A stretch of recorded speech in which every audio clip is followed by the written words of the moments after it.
Hello guys, welcome back to my YouTube channel. അപ്പം ഇത് മാസത്തിൽ നമ്മൾ ഓച്ചിറ അമ്പലത്തിൽ വരുന്ന ഒരു പതിവുണ്ട് ഗൈസ്. അപ്പോൾ ഇത് നമ്മൾ ഈ മാസം എത്തിയിരിക്കുകയാണ്.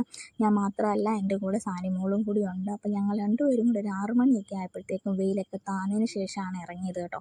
അപ്പോൾ ഇത് എല്ലായിടും തൊഴുതു. അവിടെ ഒരു നക്ഷത്രവനം എന്ന് പറയുന്ന ഒരു സ്പേസ് ഇപ്പം ഓച്ചിറയിലുണ്ട് കേട്ടോ. കുറേ നാളായി ഞാൻ, പക്ഷേ ഇന്ന് ആദ്യമായിട്ടാണ് അവിടെ കയറുന്നത്.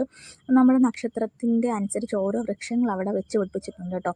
പിന്നെ ഈവനിങ് തൊട്ട് LED ലൈറ്റൊക്കെ ഇട്ട് നല്ലൊരു അന്തരീക്ഷമാണ് അവിടെ. കുറച്ച് സമാധാനമായിട്ട് കുറേ സമയം കുറേ സ്പെൻഡ് ചെയ്യാൻ പറ്റും കേട്ടോ അവിടെ ഇരിക്കുകയാണെങ്കിൽ.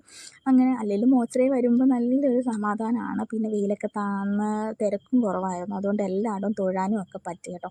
അങ്ങനെ അവിടെ എല്ലാം നടന്ന് കണ്ട് തൊഴുതു. സാനിമോൾക്ക് ഇങ്ങനെ മൈലാഞ്ചി അങ്ങനെയൊക്കെ വേണമെന്ന് പറഞ്ഞു, അപ്പോൾ അതൊക്കെ വാങ്ങിച്ചു കൊടുത്തു. പിന്നെ അവിടെ എന്തോ ഈ കൃഷിക്ക് വല്ലതും ആണെന്ന് തോന്നുന്നു, ഇങ്ങനെ പൂട്ടിച്ചൊക്കെ ഇട്ടിട്ടുണ്ടായിരുന്നു കേട്ടോ, കിളച്ചൊക്കെ. ഇനിയിപ്പോൾ അടുത്ത മാസം വരുമ്പം എന്താണ് അവിടെ ചെയ്തേക്കുന്നത് നമുക്ക് നോക്കാം, അറിയില്ല എന്താണെന്ന്. അപ്പോൾ അതൊക്കെ കണ്ടു. ഞങ്ങൾ രാത്രി 7 മണി ആവാറായി കേട്ടോ. ഞങ്ങൾ തിരിച്ചിറങ്ങി. അപ്പോഴത്തേക്ക് നമ്മുടെ വണ്ടിക്ക് വിശന്നു. അപ്പോൾ വണ്ടിക്ക് കുറച്ച് പെട്രോളൊക്കെ അടിച്ചിട്ട് എനിക്ക് ചങ്ങനാശ്ശേരി ശിവക്ഷേത്രത്തിലും കയറണമായിരുന്നു. അപ്പോൾ അവിടെയും കയറിയിട്ട് നമ്മൾ വീട്ടിൽ വന്നു.